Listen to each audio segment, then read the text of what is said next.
Good morning, my dear students. Yesterday, we will discuss about Gauss's law. Gauss's law very important for your yearly examination. So we repeat Gauss's law. According to Gauss's law, total electric flux passing through a closed surface is equal to 1 upon epsilon naught. What is 1 upon epsilon naught? Epsilon naught is the permittivity of vacuum. So 1 upon epsilon naught times of a total charge enclosed by that closed surface. It means phi E, which is electric flux, is equals to summation q upon epsilon naught. Today we discuss about derivation of Gauss's law. So derivation of Gauss's law from Coulomb's law. We know that very well. Coulomb's law. According to Coulomb's law, Coulomb force F is directly proportional to product of magnitude of two charges and inversely proportional to the square of a distance between them two charges. Okay. So from Coulomb's law, we derive Gauss's law. For this, we consider a positive charge is placed at a point O inside a imaginary closed surface. Now, we consider a imaginary closed surface as like this. A point charge Q plus Q is placed at this point O, and consider a area displacement on this surface ds at distance small r from this charge. So we consider this area ds, and distance between this charge and this area element is small r. We know that area vector means direction of area is perpendicular to the area plane, means this is the direction of a ds vector, and direction of a electric field at this point out in outward direction. So we assume angle between E vector and ds vector is 0. Okay. So electric field intensity at this area element due to this charge q is, we know that according to definition of electric field intensity, E is equals to kq over r square. Here r cap is the unity vector. We know that from the definition of electric flux related to this area element, we denote d phi E is equals to E vector dot ds vector. It means scalar product of a electric field intensity and this area element. If we remove dot product, then d phi E is equals to E ds cos theta. Theta is angle between direction of electric field and direction of a area element. Okay. Now, the total electric flux emitted from the entire closed surface. This electric flux is due to passing through this area element, but we find total electric flux emitted from the entire closed surface. Then we integrated this equation on both sides. Then we get phi E is equals to closed surface integral E ds cos of theta. We know that value of E is equals to KQ over R square. So put the value of E, then we get phi E is equals to closed surface integral KQ square upon R square ds cos theta. K and Q is a constant quantity, so phi E is equals to KQ surface integral ds cos theta upon R square. We know that angles are two types. In this angle, here cube angle is drawn by this element at this point. What is cube angle?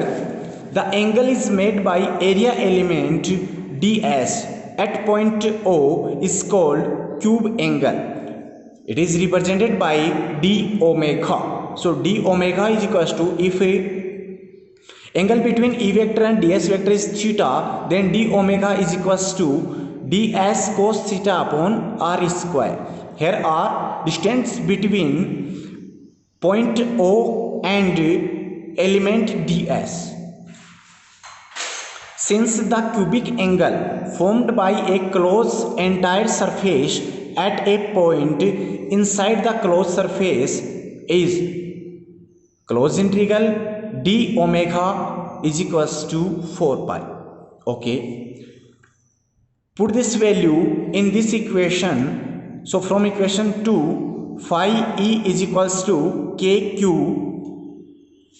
closed surface integral, put this value in this equation, d omega. What is closed integral surface integral d omega? This is the cubic angle formed by a closed surface at a point. Which point? Inside the closed surface. So this value is 4 pi. So phi E is equals to KQ into 4 pi. We put the value of K 1 upon 4 pi epsilon naught, then epsilon naught cancel out, then we get phi E is equals to Q upon epsilon naught, and this is expression for Gauss's law. This equation is represent the Gauss's law. Okay. Next topic is applications of Gauss's law. To determine the electric field intensity due to Gauss's law, we imagine a Gaussian surface. Then we can say we imagine a Gaussian surface for find out the electric field intensity by the help of a Gauss's law. The intensity of electric field should be uniform, and the direction of electric field direction is parallel or perpendicular to electric field intensity at the selected parts of the surface. It means angle between selected part and direction of selected part and direction of electric field intensity should be 0 or 90 degree. Firstly, electric field intensity. We find electric field intensity due to a infinite line charge from Gauss's law. For this derivation, we suppose a wire which length is infinite and a part AB of infinite linearly charged wire, which linear density is lambda, because of we denote linear charge density by lambda symbol. Okay, for this we draw a diagram like this. If we have a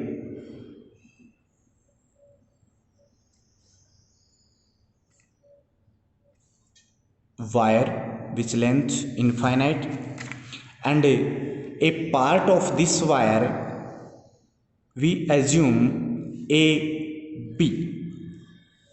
This is the midpoint or center of this wire. this is positively charged, then we can say that linear charge density is denoted by lambda. Now we assume a point P which is placed at small r distance from this point. So the perpendicular distance between P point and the center of this wire is small r. To determine electric field due to line charge at this point P, we assume two line elements. Line elements A1 and A2. Suppose that this is A1 and this is A2. Length of these elements are equally, and these elements equally spaced from this point O. So electric field intensity due to line elements A1 and A2 in the same in magnitude at point P, because of this distance and this distance becomes equal, and angle formed by these elements is theta. Okay, now electric field intensity due to this point A1 at point P, suppose DE, and direction of this electric field intensity in outward direction DE vector. Similarly, due to this line element, electric field intensity at this point is also DE, because of they are same in magnitude, but direction of this intensity like that, DE vector. We see that direction of these electric field intensities are different. So we decompose the electric field into components. One component like as, and for another electric field intensity like as. This angle theta and these lines are intersect to each other, so this angle is also theta. Similarly, this angle is also theta. Now we write the component of electric field intensity. This is the DE sine theta, and this angle also DE sine theta. This component DE cos theta, and this component DE cos theta. We see that DE sine theta same in magnitude and opposite in a direction, so these are cancel out to each other. But DE cos theta are in same in direction and magnitude, so they are added. So the direction of resultant electric field we get perpendicular to the surface. We can easily see that direction of resultant electric field is perpendicular to this surface. Okay, this is the resultant direction due to this line charge. Now we determine resultant electric field at this point P. For this we assume a Gaussian surface. Gaussian surface can be triangle, spherical, cylindrical. Here we assume a cylindrical Gaussian surface which radius is small r and length is small l, and the line charge is placed on the axis of this Gaussian surface, and point P placed at its curved part like this. Okay, we as draw a cylindrical Gaussian surface like this, which radius is small r and length is small n, and line charge is placed on its axis, and point P is located at curved part of this cylindrical surface. So total charge inside this Gaussian surface we will calculate from lambda is equals to q upon L. We know that since lambda is equals to q upon L, so q is equals to lambda into L. So the Gaussian surface charge charge inside the Gaussian surface is q is equals to lambda into L. Then from the definition of electric flux emitted by this Gaussian surface phi E is equals to closed surface integral E vector dot ds vector. This is equation number 1. Now this cylindrical surface can be divided into 3 parts. One part is this S1, this is circular surface, and another is also a circular surface S2, and this curved third part curved surface S3. Okay, in which is the direction of this part is perpendicular this plane ds vector, and direction of this part also perpendicular to this plane ds vector, and direction of this part perpendicular to this plane ds vector. Here electric field intensity, like this direction of electric field intensity at curved part is uniform, then we represent the direction of electric field intensity like as. Now we can see that angle between direction of this surface and direction of electric field intensity is 90 degree, and this angle also 90 degree, and angle between for part S3 and electric field intensity is 0. Okay, so we can write as in which the direction of two circular surfaces S1 and S2 is perpendicular to the E vector, and direction of curved surface S3 along to E vector. Therefore we can write for equation 1 phi E is equals to closed surface integral for S1 E vector dot ds vector plus closed surface integral for S2 E vector dot ds vector plus closed surface integral for S3 E vector dot ds vector. The curved surface from the wire is equally spaced at this surface. Therefore, intensity of electric field will be same at each point of this curved surface, and angle between surface direction of surface area and E 90 for S1, 90 for S2, and 0 degree for S3. So phi E is equals to closed surface integral for S1 E ds cos 90 plus closed surface integral for S2 E ds cos 90 plus closed surface integral for S3 E ds cos 0 degree. We know that value of cos 90 is 0 and value of cos 0 is 1. Then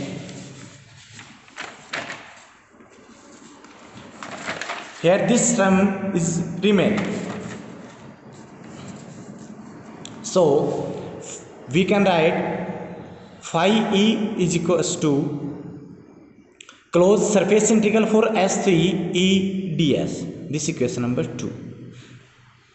Now we write electric flux from Gauss's law, that is phi E is equals to summation q upon epsilon naught. What is summation q? Summation q is the algebraic sum of that charge which is enclosed by Gaussian surface. Here charge in Gaussian surface is lambda into L, so phi is equals to lambda into L upon epsilon naught.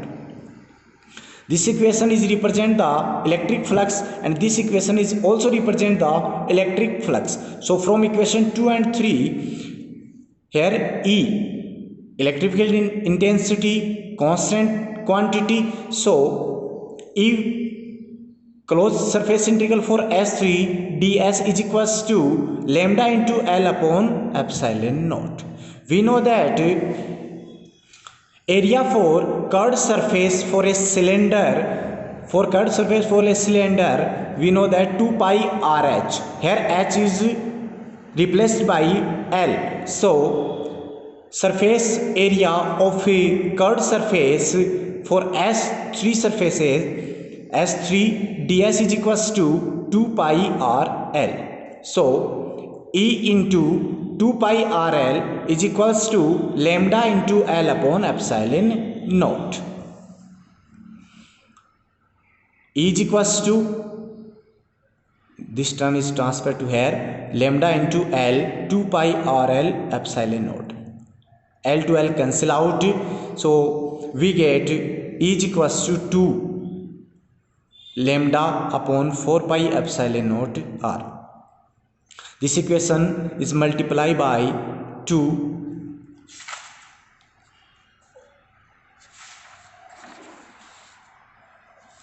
So we know that 1 upon 4 pi epsilon naught is equals to k. So we can write as E is equals to 2k lambda upon R. If unit vector n cap is along to the direction of electric field, then in vector form electric field intensity E vector is equals to 2k lambda upon R n cap. By this equation we can write E is inversely proportional to R and E is directly proportional to lambda. From this it is clear that intensity of electric field at any point is inversely proportional to distance of point from to the wire, linear wire, and directly proportional to the linear charge density lambda. So we can draw a graph from these equations. First, graph between electric field intensity and distance. According to this equation, we can represent graph of a E inversely proportional to R. This is the graph of a E inversely proportional to R. And also represent the graph between a electric field intensity and linear charge density. This is E vector 0 and this is lambda. We know that graph of proportional E and this is lambda. From this equation we plot a graph which we get a straight line passing through origin like this. This is the graph of E directly proportional to lambda. Okay. This is the application of a Gauss's law. If you have any doubt, write your doubt in a comment box. Okay students, thanks.